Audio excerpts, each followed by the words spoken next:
Selamat pagi kelas 5A. Hari ini kita belajar muatan bahasa Indonesia. Materi kita tentang 1. Mengidentifikasi surat undangan. 2. Mengidentifikasi ide pokok dan kosakata tidak baku berdasarkan teks. Yang ketiga, menuliskan informasi penting dalam teks. Nomor 4, unsur-unsur dalam surat resmi. Nomor 5, membuat surat undangan tidak resmi. Nomor 6, menuliskan informasi penting dalam bentuk peta pikiran. Baiklah, sekarang kita mulai pelajaran kita. Yang pertama, mengidentifikasi surat undangan. Surat undangan merupakan surat yang berisi pemberitahuan dan permintaan kesediaan seseorang untuk menghadiri suatu acara atau kegiatan. Beberapa tempat yang menggunakan surat undangan sebagai pemberitahuan yaitu sekolah dan perkantoran. Surat undangan menggunakan kalimat yang efektif, singkat, padat, dan jelas dengan tujuan agar pembaca memahami isi surat undangan yang diterima. Surat undangan dibagi menjadi 2 jenis, yaitu surat undangan resmi dan tidak resmi. Baik, sekarang kita masuk ke undangan resmi, yaitu undangan yang digunakan oleh lembaga atau instansi resmi. Undangan resmi umumnya ditulis dengan bahasa resmi dan baku. Contoh, undangan dari Kementerian Negara atau pemerintah daerah. Perhatikan contoh di samping ini. Inilah contoh undangan resmi.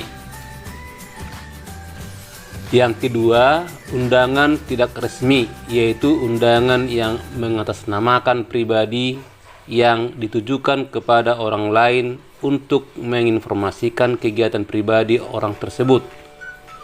Contoh undangan ulang tahun. Perhatikan gambar di samping. Contoh undangan tidak resmi yaitu ulang tahun. Inilah contohnya. Ya, hai sobatku, senang sekali rasanya bisa ngasih surat undangan ini buat kamu. Terus dan seterusnya. Nah, ini sebagai contoh ya. Oke. Sekarang kita masuk ke materi yang kedua, mengidentifikasi ide pokok dan kosakata tidak baku berdasarkan teks. Ide pokok adalah pokok permasalahan yang ada di dalam sebuah teks. Langkah-langkah menentukan ide pokok adalah sebagai berikut. 1. Membaca teks secara utuh dengan saksama. 2. Memahami topik teks. Yang ketiga, memahami isi dan hubungan antar kalimat dalam setiap paragraf. Yang keempat, menentukan kalimat utama setiap paragraf. Yang kelima, mencatat hal-hal penting dalam setiap paragraf. Dan yang terakhir, jika belum memahami isi teks, bacalah teks tersebut secara berulang-ulang. Ayo simaklah teks berikut. Pada tanggal 16 Agustus 1945, sekitar pukul 4 WIB, sejumlah pemuda, antara lain Sukarni, Wikana, Chairul Saleh, membawa Soekarno dan Hatta ke Rengas Dengklok. Di sana para pemuda mendesak mereka agar segera memproklamasikan kemerdekaan. Para pemuda berusaha meyakinkan Soekarno dan Hatta bahwa Jepang sudah menyerah dan rakyat siap melawan Jepang.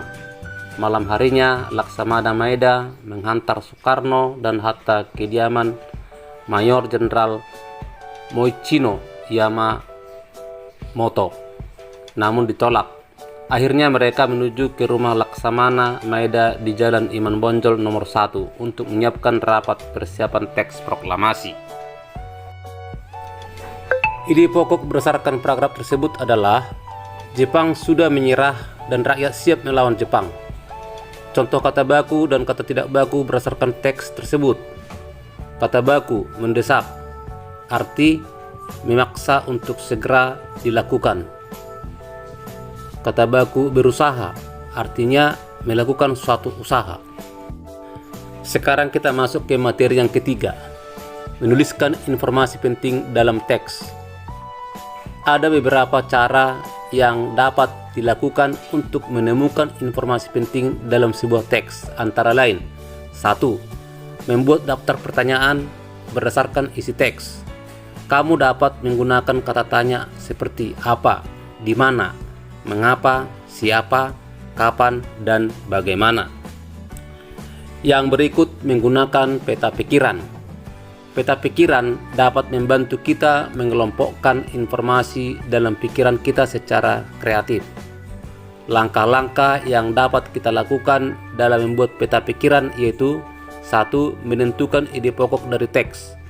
2. Menuliskan kalimat penjelas dalam bentuk poin-poin. Sekarang perhatikan peranan Pancasila dalam keragaman bangsa. Pancasila merupakan ukuran dan pedoman nilai serta norma untuk menyikapi pengaruh perkembangan iptek dan globalisasi. Pancasila merupakan dasar untuk menentukan sikap dan perilaku dalam menghadapi perubahan-perubahan yang terjadi. Pancasila merupakan dasar negara yang menjadi kepribadian dan pandangan hidup bangsa Indonesia. Berikut contoh bentuk peta pikiran yang lain. Pancasila sebagai pemersatu bangsa. Tokoh yang terlibat: Mahfud MD. Tanggal penyelenggaraan 21 Agustus 2017. Penyelenggaranya, penyelenggara Forum Merdeka Barat atau FMB 9. Pemahaman mengenai Pancasila. Pancasila merupakan alat pemersatu bangsa Indonesia. Pancasila merupakan jawaban atas segala permasalahan, SARA, separatisme, terorisme, dan radikalisme di Indonesia. Baik, sekarang kita masuk ke materi yang keempat, unsur-unsur dalam surat resmi. Bagian-bagian yang terdapat dalam surat resmi adalah: 1. Kop surat. Berisi identitas instansi, berisi identitas instansi pengirim surat beserta alamat yang lengkap. 2. Tanggal surat. Menunjukkan keterangan waktu dan tempat dibuatnya surat. Nomor 3. Nomor, lampiran, dan perihal surat. Berisi nomor dikeluarkan surat oleh instansi pengirim surat dan keterangan singkat mengenai maksud surat tersebut. Yang keempat, alamat tujuan. Berisi identitas penerima surat. Yang kelima, salam pembuka. Sapaan pengirim surat sekaligus membuka surat. Yang enam, isi surat. Pesan yang ingin disampaikan pengirim surat. Nomor 7, salam penutup. Salam untuk mengakhiri surat. Nomor 8, nama pengirim. Identitas pengirim surat. Nah, sekarang perhatikan contoh surat resmi berikut ini. Pemerintah Provinsi Banten Dinas Pendidikan. Inilah kop surat. Terus tanggal surat ya. Baru nomor lampiran dan perihal surat.